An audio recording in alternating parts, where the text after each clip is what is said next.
నమస్తే welcome to prime time bulletin నేను శిరీష ముందుగా బులెటిన్ లో హెడ్లైన్స్ చూద్దాం యూపీ కాంగ్రెస్ సభలో తొక్కిసలాట రాహుల్ ను చూసేందుకు ఎగబడ్డ జనం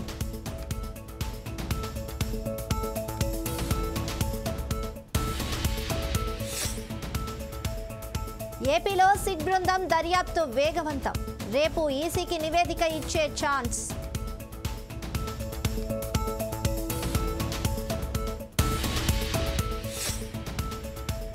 తెలంగాణ కేబినెట్ కు ఈసీ గ్రీన్ సిగ్నల్ షరతులతో ఎన్నికల సంఘం అనుమతి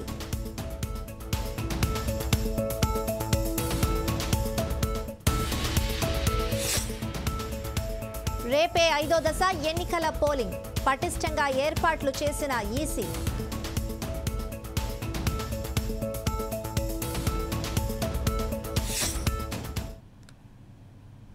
బులెటిన్లో డీటెయిల్స్ చూస్తే ఉత్తరప్రదేశ్లోని ప్రయాగ్రాజ్లో కాంగ్రెస్ సభలో తొక్కిసలాట జరిగింది. ఎన్నికల ప్రచారంలో భాగంగా ఫుల్పూర్లో నిర్వహించిన సభకు కాంగ్రెస్ అధినేత రాహుల్ గాంధీ, ఎస్పీ అధినేత అఖిలేష్ యాదవ్ హాజరయ్యారు.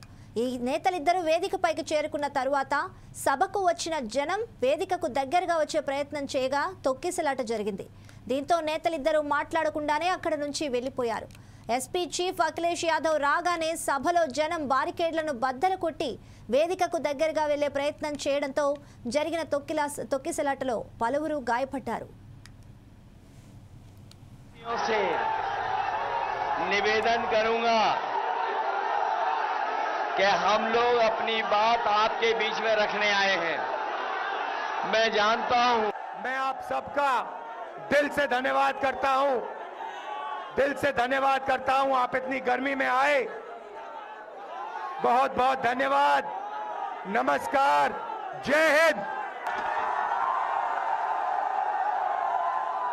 नरेंद्र मोदी जी को क्योटो पहुंचाना है. क्योटो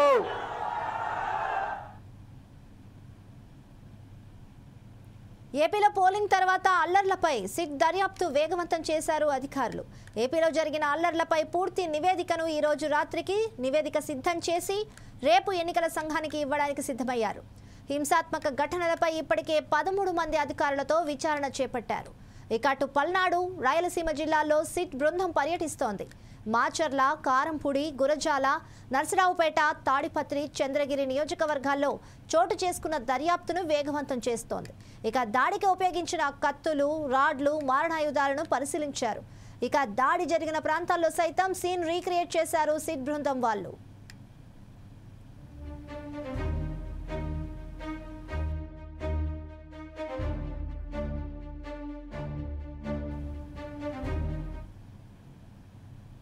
తెలంగాణ కేబినెట్ భేటీకి ఈసీ గ్రీన్ సిగ్నల్ ఇచ్చింది. తెలంగాణ రాష్ట్ర మంత్రివర్గ సమావేశం నిర్వహణకు ఎన్నికల సంఘం షరతులతో కూడిన అనుమతినిచ్చింది. జూన్ 4 లోపు చేయాల్సిన అత్యవసర విషయాలపై మాత్రమే చర్చించాలని, రైతు రుణమాఫీ, ఉమ్మడి రాజధాని అంశాలపై చర్చించవద్దని పేర్కొంది. రాష్ట్ర సచివాలయంలో శనివారం జరగాల్సిన మంత్రి మండలి సమావేశం వాయిదా పడిన విషయమూ తెలిసిందే.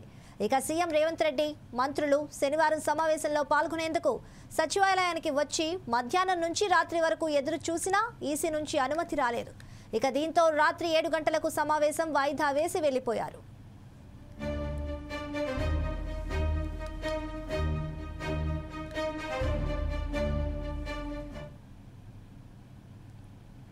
సిట్ బృందాన్ని మంత్రి అంబటి రాంబాబు కలిశారు. సిట్ బృందానికి కొన్ని విషయాలు నివేదించారు. సత్తెనపల్లి నుంచి తాను 3 సార్లు ఎన్నికల్లో పోటీ చేశానని, ఎన్నికల్లో ఇప్పుడు జరిగినంత హింస ఎప్పుడూ జరగలేదని మంత్రి అంబటి అన్నారు. పోలీసులు టీడీపీ నాయకులతో కుమ్మక్కయ్యారని, దాడులు అదుపు చేయడంలో పోలీసులు పూర్తిగా విఫలమయ్యారని పేర్కొన్నారు. ఇక ఎన్నికల రోజు టీడీపీ నాయకులు చేసిన అరాచకాన్ని సిట్ బృందానికి మంత్రి అంబటి రాంబాబు వివరించారు. ఇప్పటికీ తొండిపి గ్రామంలో చాలా మంది భయంతో ఊరు వదిలిపెట్టి వెళ్లిపోయారని, వారికి భరోసా కల్పించి ఊరిలోకి తీసుకురావాల్సిన బాధ్యత పోలీసులపై ఉందని అన్నారు అంబటి. వారు చేసిన తప్పులు గాని, లంచాలు గాని 5 నిమిషాల్లో మీరు తెలుసుకునేటువంటి అధికారం మీకు ఉంటుంది, తెలుసుకోగలిగిన శక్తి కూడా మీకు ఉంటుంది అని ఈ సందర్భంగా నేను వారికి చెప్పాను. వారు తెలుసుకునేటువంటి ప్రయత్నం కూడా చేస్తారని నేను భావిస్తున్నాను. వాస్తవానికి ఇంత దారుణంగా పల్నాడు ప్రాంతంలో ఇంత దారుణంగా ఫెయిల్ కావడానికి దీని మీద అధ్యయనం చేయవలసినటువంటి అవసరం ఉంది. ఎన్నికల సమయంలో ఫెయిల్ అయ్యారు, ఫెయిల్ అయితే గందరగోళం అయింది. ఈ మూల్యాన్ని ఎలా చెల్లించని చెప్పి నాకు అర్థం కాదు. కొన్ని బూతులు అయితే ఆక్యుపై చేసుకున్నారు, వాళ్ళు ఇష్టం వచ్చినట్టుగా దొంగోట్లు వేసుకున్నారు. రీపోలింగ్ అడిగితే నేను ఇవ్వడానికి సిద్ధంగా లేరు. ఇంత దుర్మార్గమైనటువంటి పరిస్థితులు ఎందుకు కల్పించబడ్డాయో ఒకసారి ఆలోచన చేయవలసినటువంటి అవసరం ఉందని నేను సిట్ అధికారులకు వివరంగా చెప్పడం జరిగింది.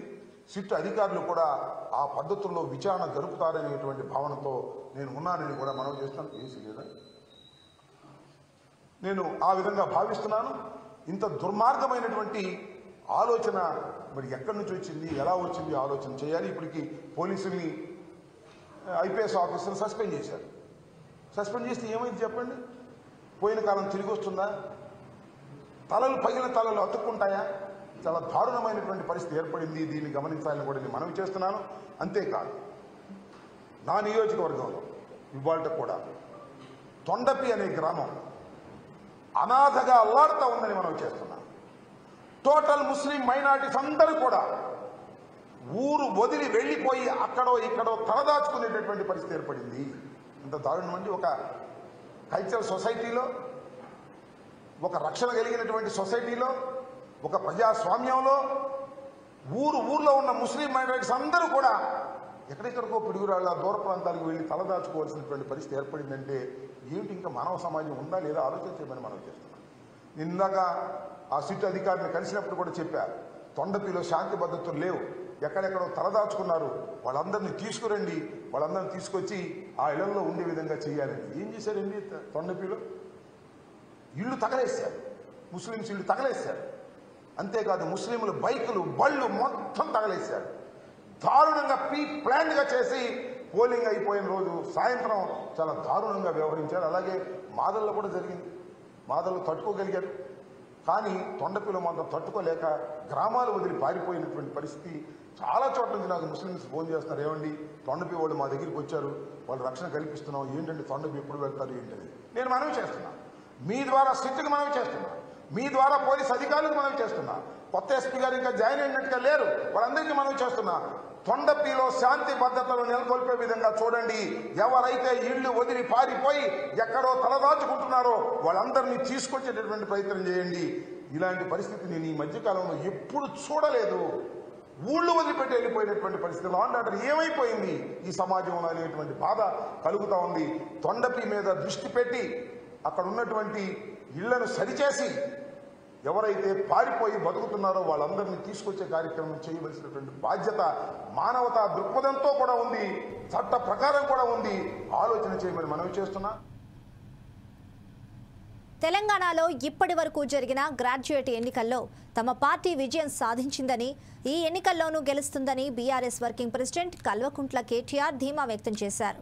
ఆదివారం బీఆర్ఎస్ విస్తృత స్థాయి కార్యకర్తల సమావేశం నిర్వహించారు.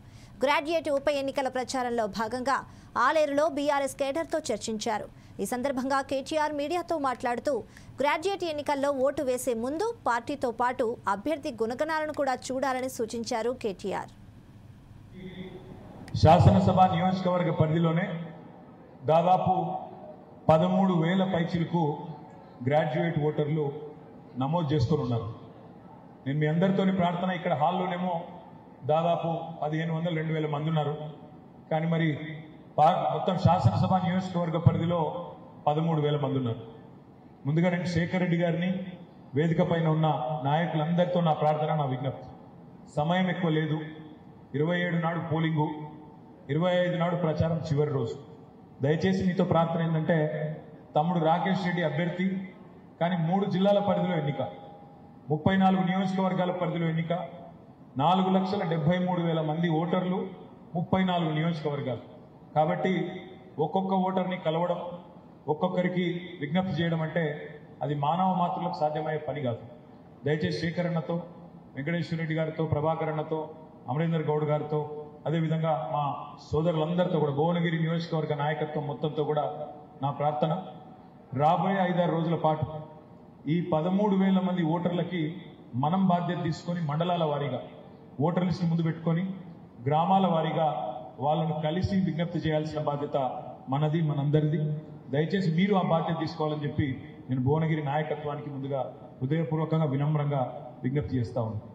పోటీ చేసే అభ్యర్థి ఒకడు కావచ్చు, కానీ మనందరం పోటీలో ఉన్న అభ్యర్థులుగానే భావించి మనం రాబోయే వారం రోజులు దయచేసి కష్టపడదాం. మొన్న పార్లమెంట్ ఎన్నికల్లో ఎట్లా అయితే క్యామ మల్లేష్ గారి కోసం మీరందరూ కూడా తిరిగినారో అదేవిధంగా తమ్ముడు రాకేష్ రెడ్డి గారిని కూడా ఈ ఎమ్మెల్సీ ఎన్నికల్లో మీ అందరి సహకారంతో మంచి ఓట్లు సాధించాలని చెప్పి కూడా ప్రార్థిస్తా ఉన్నాం. అయితే ముందుగా మనందరం అర్థం చేసుకోవాల్సింది, ఏదైనా ఒక రాష్ట్రంలో ఈ రెండు సభలు ఉంటాయి. ఒకటి శాసనసభ, రెండవది శాసన మండలి. అదేవిధంగా పార్లమెంట్ కనుక మీరు చూసినట్టయితే లోవర్ హౌస్, అప్పర్ హౌస్ అంటారు. లోవర్ హౌస్ లోక్సభ అయితే అప్పర్ హౌస్ రాజ్యసభ. అసలు ఎందుకు రెండు సభలు ఎందుకు ఉండాలి, శాసనసభ శాసన మండలి వేరువేరుగా ఎందుకు ఉండాలి అంటే ఒక చెక్ అండ్ బ్యాలెన్స్ ఉండాలి సిస్టంలో బ్యాలెన్స్ ఉన్నప్పుడే ప్రభుత్వం అనేది పద్ధతి. హైదరాబాద్లోని పలు ప్రాంతాల్లో ఈదురు గాలులతో వర్షం పడింది. జీడిమెట్ల, చింతల్, షాపూర్ నగర్, కుత్బుల్లాపూర్, రాజుల గామారం, సురారంలో భారీ వర్షం పడింది. పలుచోట్ల రోడ్లపై నీరు చేరింది. దీంతో ప్రయాణికులు ఇబ్బంది పడ్డారు. ఇక కొన్ని ప్రాంతాల్లో లోతట్టు ప్రాంతాల్లోకి నీరు చేరింది. రోడ్లపై డ్రైనేజీలు పొంగాయి.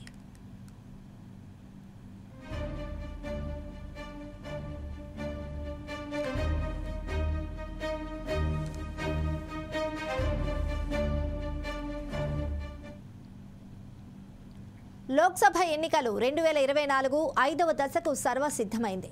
రేపు 6 రాష్ట్రాలు, 2 కేంద్రపాలిత ప్రాంతాల పరిధిలోని మొత్తం 49 లోక్సభ నియోజకవర్గాలకు పోలింగ్ జరగనుంది. ఎన్నికలను పటిష్టంగా నిర్వహించేందుకు కేంద్ర ఎన్నికల సంఘం కట్టుదిట్టమైన ఏర్పాట్లు చేసింది.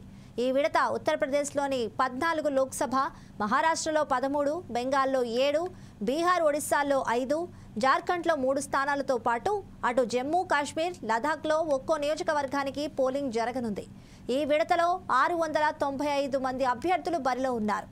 5వ విడతలో పోటీ చేస్తున్న అభ్యర్థుల్లో 33% మంది కోటీశ్వరులు ఉన్నట్లు కేంద్ర ఎన్నికల సంఘం గణాంకాలు చెబుతున్నాయి.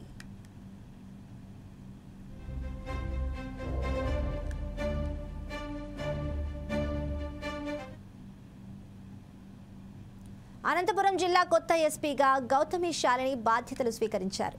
సస్పెండ్ అయిన అమిత్ బర్ధర్ స్థానంలో ఎస్పీగా గౌతమ్ శాలిని నియమితులయ్యారు. జిల్లాలో శాంతి భద్రతల పరిరక్షణకు ఎక్కువ ప్రాధాన్యతనిస్తున్నామన్నారు. ఇక ఎన్నికల కౌంటింగ్ రోజున గొడవలు జరగకుండా చూస్తామన్నారు. ఆ రోజు ఎలాంటి అవాంఛనీయ ఘటనలు జరగకుండా పటిష్ట భద్రతను ఏర్పాటు చేస్తామన్నారు. ఇప్పటికే జిల్లాలో 3 అంచెల భద్రతను సిద్ధం చేస్తున్నామన్నారు.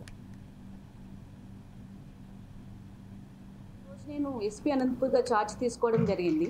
సో మీ అందరికీ తెలుసు, ఇప్పుడు పోలీసులుగా మా యొక్క బాధ్యత శాంతియుతంగా కౌంటింగ్ అనేది జరగాలి అండ్ హింసను అరికట్టడం, శాంతి భద్రతలు మన డిస్టిక్లో ఉండేలాగా చూసుకోవడం నా ప్రధాన లక్ష్యం ఇప్పుడు. సో ఆ దిశగానే ప్లాన్ ఆఫ్ యాక్షన్ ప్రిపేర్ చేసుకోవడం జరుగుతుంది. అలాగే మా పోలీస్ టీంతో అంతా కూడా చర్చించి ఈ విధంగా మేము ముందుకు సాగుతాం. అండ్ వీఆర్ కాన్ఫిడెంట్ దట్ ఈ కౌంటింగ్ ఏదైతే ఉంటుందో ఆ సమయంలో ఎటువంటి హింసకు తావు లేకుండా జరుగుతుందని నేను గట్టిగా నమ్ముతున్నాను. Thank you very much. As I said, ఇప్పుడు సీనియర్స్ అడ్వైస్ తీసుకోవడం జరుగుతుంది. అలాగే మా టీమ్స్తో ఫీల్డ్ లెవెల్లో ఉన్న టీమ్స్ అందరితో కూడా చర్చించి ప్లాన్ ఆఫ్ యాక్షన్ ప్రిపేర్ చేయడం జరుగుతుంది. ఆల్రెడీ ఇప్పుడు స్ట్రాంగ్ రూమ్కి మనం 3 టైర్ సెక్యూరిటీ అనేది ఏర్పాటు చేయడం జరిగింది ఎలక్షన్ కమిషన్ గైడ్లైన్స్ అనుసరించి. అలాగే ఇప్పుడు మీరు చెప్తున్న సెన్సిటివ్ ప్లేసెస్, అదే కాకుండా మిగిలిన సెన్సిటివ్ ప్లేసెస్ అన్నీ కూడా ఐడెంటిఫై చేయడం జరుగుతుంది. ట్రబుల్ మాంగర్స్ని ఐడెంటిఫై చేయడం జరుగుతుంది. అలాగే చట్టపరమైన చర్యలు, ప్రివెంటివ్ యాక్షన్స్ కావచ్చు, ఇంకా ఆల్రెడీ అఫెన్సెస్లో ఇన్వాల్వ్ అయిన వాళ్ళని అరెస్ట్ చేయడం కావచ్చు, ఇలాంటివన్నీ కూడా చేయడం జరుగుతుంది. మీకు మేము ఎటువంటి ప్లాన్ ఆఫ్ యాక్షన్ చేస్తున్నాం అనేది మీరు just give me some time, maybe day or 2. I would be able to tell you completely after discussing with my field teams. Khammam జిల్లా రూరల్ మండలంలో పలు గ్రామాల్లో ప్రజల వద్దకే పాలన కార్యక్రమం నిర్వహించారు. ఈ ప్రోగ్రాంలో మంత్రి పొంగులేటి శ్రీనివాసరెడ్డి పాల్గొన్నారు. పల్లెల్లో ప్రజలతో మాట్లాడుతూ ప్రతి గ్రామంలో ఉన్న సీసీ రోడ్లు, ఇందిరమ్మ ఇల్లు, రేషన్ కార్డులు, వృద్ధాప్య పింఛన్ల వివరాలను అడిగి తెలుసుకున్నారు. నియోజకవర్గంలో ఉన్న ప్రతి ఇంటిని తన ఇంటిగా భావించానని, వాళ్ళ ఇళ్లలో పెద్ద కొడుకుగా ఉంటూ అందరికీ అండగా ఉంటానన్నారు పొంగిలేటి.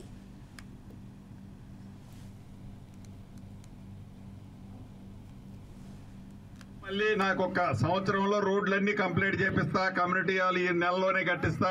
ఇళ్ల స్థలాలు, ఇళ్ళు, ఇందిరమ్మ ఇళ్ళు, ఇళ్ల స్థలాలు. అదే రకంగా వ్యవసాయానికి సాగునీరు గతంలో ఒక ఎస్టిమేట్ చేసిందని మల్లారెడ్డి గారు మిగతా పెద్దలు చెప్పారు. ఆ ఎస్టిమేట్ ఏంటో ఒకసారి నేను తీపిస్తాను. తప్పకుండా శాశ్వతంగా మంచినీరు సమస్యని ఎలా పరిష్కరించాలనో కూడా తప్పకుండా పరిష్కరిస్తాను. ఇంకా ఇందిరమ్మ ఇళ్ళు విడతల వారీగా రాబోయే ఈ 5 సంవత్సరాల్లో ఈ ఊర్లోనే కాదు, ఈ నియోజకవర్గంలో కాదు, రాష్ట్రమంతా సమృద్ధిగా ఇళ్ల స్థలాలతో పాటుగా ఇందిరమ్మ ఇళ్ళు ఇచ్చే బాధ్యత ఈ ప్రభుత్వానిది, మంత్రిగా నాది. కొంతమంది తమ్ముళ్ళు కొత్త రేషన్ కార్డు అన్న అడిగాడు. నిజం, ఈ ఎన్నికల కోడ్ అయిపోవడంతోనే కొత్త రేషన్ కార్డుతో పాటు అర్హులైన వాళ్ళు పెన్షన్లు, అది గౌడ సంఘ నాయకులు కావచ్చు, పద్మశాలి వారు కావచ్చు, తప్పకుండా వారు అడిగిన న్యాయమైన పెన్షన్లు కూడా ఇచ్చే కార్యక్రమాన్ని ఈ ప్రభుత్వ పక్షాన్ని నేను చేపడతాను. అనుకుంటాడేమని ఏ ఒక్క కార్యకర్త, ఏ ఒక్క అభిమాని కూడా అనుకోవాల్సిన అవసరం లేదు. నిత్యము మీకు అందుబాటులోనే ఉంటా. ఎప్పుడు కష్టం వచ్చినా, సుఖంలో మీ పక్కన లేకపోయినా, మీ కష్టం వస్తే మీ పెద్ద కొడుకుగా రాజకీయ డైలాగ్ కాదు, 100కి 100% మీకు అండగా ఉంటా, కాపాడుకుంటా. నన్ను గెలిపించారో, నేను రాజకీయాల్లో ఉన్నంత వరకు, ఆ రోజు నేను ఏ నియోజకవర్గంలో నిలబడ్డా గెలుస్తా. మీ దగ్గరికి ఎందుకు వచ్చానంటే ఇక్కడే ఎప్పుడూ ఉండాలని వచ్చాను కాబట్టి ఇక్కడే ఉంటా. ఇక్కడే ఉండి వచ్చే ఎన్నికలకు నేను ప్రచారం చేయకుండా ఉండే విధంగా ఎన్నికల్లో గెలిచి. మెదక్ జిల్లా మర్కు గ్రామంలో బీఆర్ఎస్ లీడర్ వంటేరు ప్రతాప్ రెడ్డి పర్యటించారు. రైతులు పండించిన ధాన్యాన్ని పరిశీలించారు. లావు, సన్నవడ్లను ఒకే రకంగా పరిగణించాలన్నారు. ఈ 2 ధాన్యాలకు క్వింటాకు 500 రూపాయల బోనస్ ఇవ్వాలని డిమాండ్ చేశారు. కేసీఆర్ ప్రభుత్వ హయాంలో రైతులకు ఎక్కడా ఇబ్బంది లేకుండా సాగునీరు అందించామన్నారు. కాకుండా మా పార్టీ నాయకులు, మా ఎంపీపీ గారు, మా జెడ్పీటీసీ గారు, మా సర్పంచ్ గారు, మా ఎంపీటీసీ గారు దగ్గర ఉండి లారీల కాంట పెట్టించి రైతులకు ఇబ్బంది కాకుండా రైస్ మిల్లర్తో మాట్లాడి వెంట ఖాళీ చేయించింది. ఇవాళ కాంగ్రెస్ పార్టీ అధికారంలోకి వచ్చింది. 500 రూపాయలు బోనస్ ఇస్తాం. దొడ్డు వడ్లు, సన్న వడ్లు ఏవైనా సరే ప్రభుత్వం కొనుగోలు చేస్తాం, రైతును ఆదుకుంటాము అని చెప్పి ఎలక్షన్ల ముందు ఎక్కడ పడితే ఎక్కడ పిట్టల దూరలు మాట్లాడినట్టు మాట్లాడారు. ఎక్కడ పడితే అక్కడ ఏడ మైకి దొరుకుతాడా కాడ మేము కేసీఆర్ కంటే బ్రహ్మాండంగా చేస్తామని చెప్పి మాట్లాడారు. అధికారం వచ్చి 5 మాసాలు అయిపోయింది. 20% ఓట్లు కూడా రోడ్ల మీకు కళ్ళకి రాలే. 80% ఆ కొండపోచమ్మ సాగర్ పుణ్యమా, ఆ కేసీఆర్ సాగర్ పుణ్యమా, మల్లన్న సాగర్ పుణ్యమా? మరి రైతులు ఈ గజ్వేల్ నియోజకవర్గంలో పెద్ద ఎత్తున క్రాప్ వచ్చింది. మరి వచ్చిన పంట కొనుగోలు చేయడానికి ఒక కాంగ్రెస్ వాడు కనిపిస్తలేడు, ఒక బీజేపీ వాడు కనిపిస్తలేడు. ఓట్ల కోసం ఇంటింటి తిరిగిండు.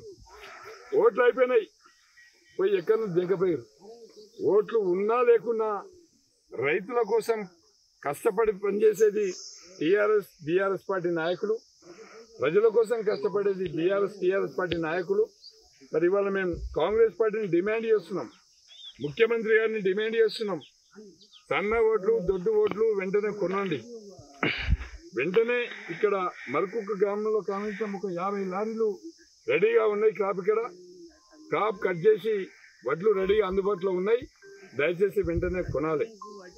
కొనకపోతే ఎలక్షన్ కోడ్ అయిపోగానే గౌరవం కాడ అటు వర్గల్ మండల్, ఇటు ములుగు మండల్, ఇటు మరొక మండల్ వేలాది మంది రైతులు తీసుకొచ్చి వంట వార్పు కార్యక్రమం పెట్టి రాజీవ్ దిగ్బంధం చేస్తాం.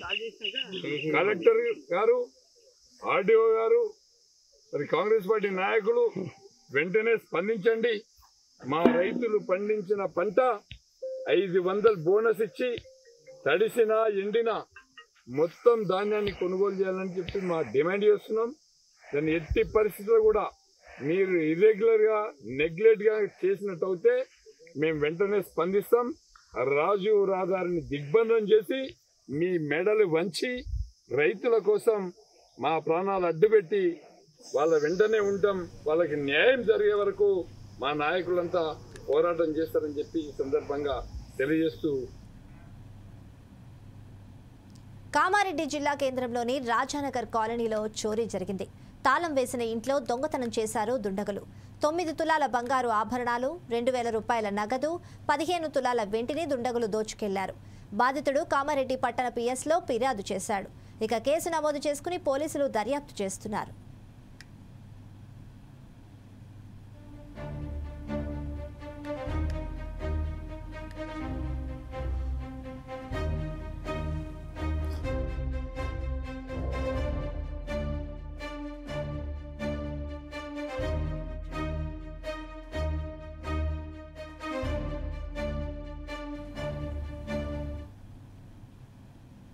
విశాఖ ఉత్తరాంధ్రుల ఆరాధ్య దైవం శ్రీ వారాహ లక్ష్మీ నరసింహస్వామిని సుప్రీంకోర్టు న్యాయమూర్తి జస్టిస్ సందీప్ మెహతా దంపతులు ఇవాళ దర్శించుకున్నారు. వారికి ఆలయ మర్యాదలతో స్వాగతం పలికారు ఆలయ సిబ్బంది. వారు ప్రత్యేక పూజలు చేసిన తరువాత వేద పండితులు వేద ఆశీర్వచనం అందించారు.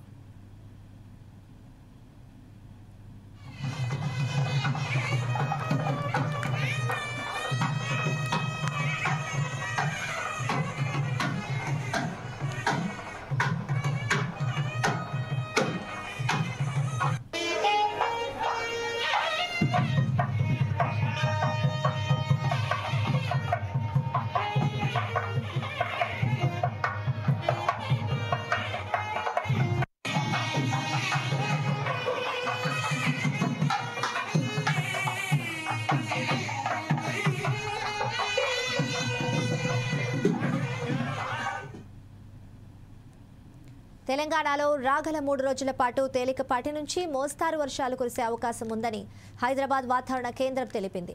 ఆదివారం కొన్ని జిల్లాల్లో ఉరుములు మెరుపులతో పాటు గంటకు 30 నుంచి 40 కిలోమీటర్ల వేగంతో ఈదురుగాలులతో కూడిన తేలికపాటి నుంచి మోస్తారు వర్షాలు కురుస్తాయని వెల్లడించింది.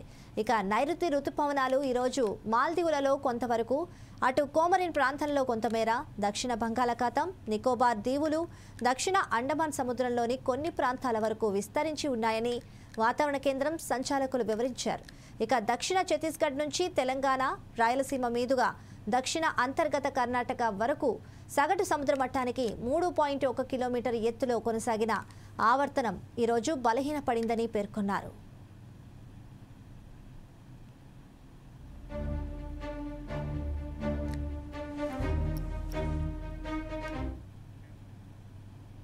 వరంగల్, ఖమ్మం, నల్గొండ పట్టభద్రుల బీజేపీ ఎమ్మెల్సీ అభ్యర్థి గుజ్జుల ప్రేమేందర్ రెడ్డి గెలుపు ఖాయమన్నారు ఎమ్మెల్యే వెంకటరమణారెడ్డి. జయశంకర్ భూపాలపల్లి జిల్లా కేంద్రంలో బీజేపీ పార్టీ కార్యాలయంలో వరంగల్, ఖమ్మం, నల్గొండ ఎమ్మెల్సీ ఉప ఎన్నికల సన్నాహక సమావేశం నిర్వహించారు. ఇక ఈ కార్యక్రమంలో బీజేపీ అభ్యర్థి గుజ్జుల ప్రేమేందర్ రెడ్డి, కామారెడ్డి ఎమ్మెల్యే వెంకటరామరెడ్డి తదితరులు పాల్గొన్నారు.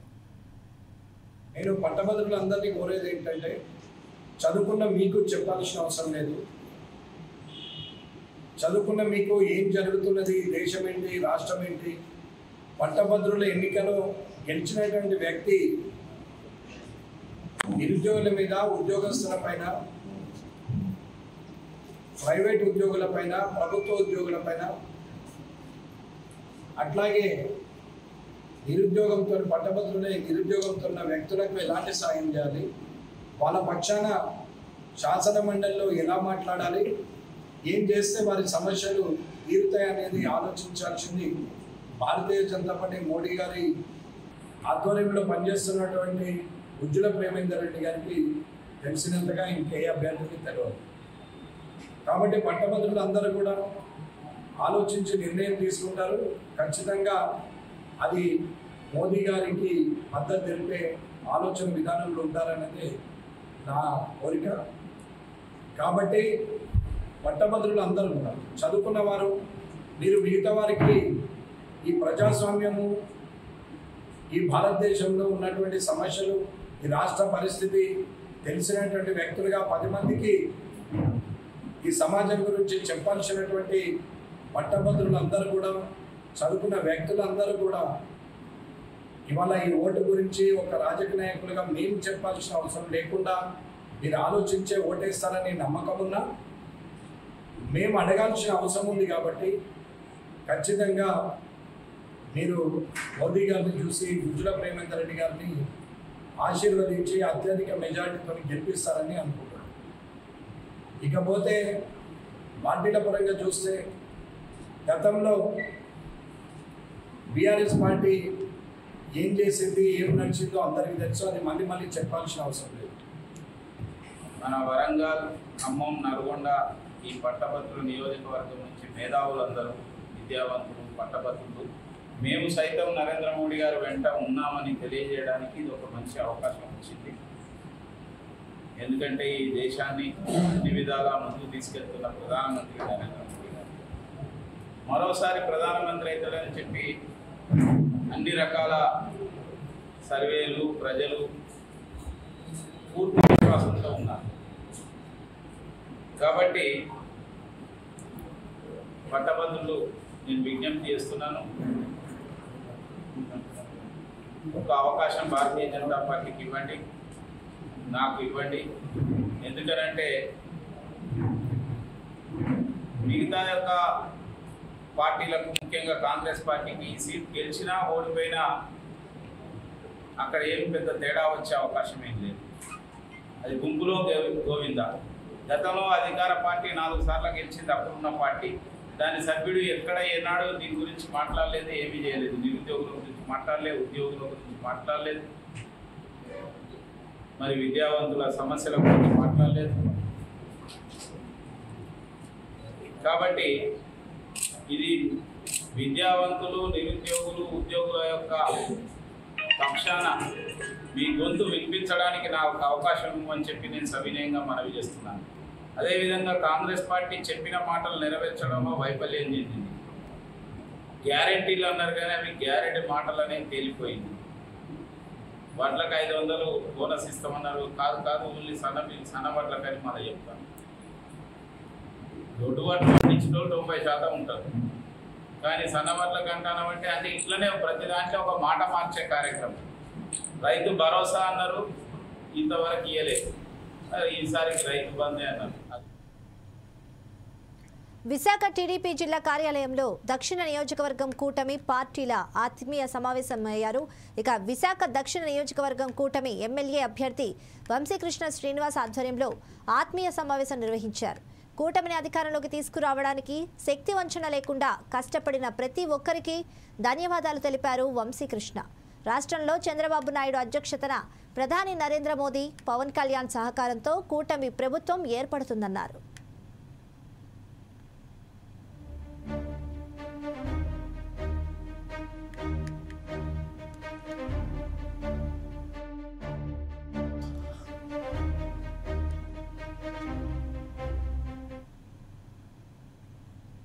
మావోయిస్టు ప్రభావిత ప్రాంత ఏజెన్సీ జిల్లాల్లో పార్లమెంటు ఎన్నికలను విజయవంతంగా నిర్వహించుకున్నందుకు జిల్లా ఎస్పీ ఆధ్వర్యంలో భద్రాద్రి కొత్తగూడెం జిల్లా పాల్వంచలోని ఓం ఫంక్షన్ హాల్లో సక్సెస్ మీట్ నిర్వహించారు. భద్రాద్రి కొత్తగూడెం జిల్లాలో కేసులు, బందోబస్తులతో బిజీగా ఉండే పోలీస్ అధికారులు ఈ సక్సెస్ మీట్లో పాల్గొని సరదాగా స్టెప్పులతో చిందులేశారు. ఇక జిల్లా ఎస్పీ రోహిత్ రాజ్ సైతం తనదైన శైలిలో డ్యాన్స్తో అదరకొట్టారు. సోషల్ మీడియాలో SP Rohit Raj dance video జిల్లాలోని సోషల్ మీడియాలో వైరల్ అవుతోంది.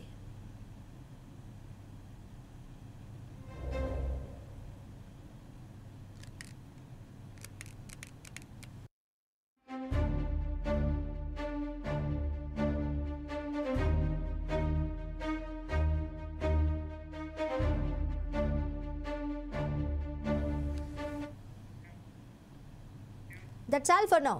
అప్డేట్స్ కొనసాగుతూనే ఉంటాయి, చూస్తూనే ఉండండి 4 Sides TV.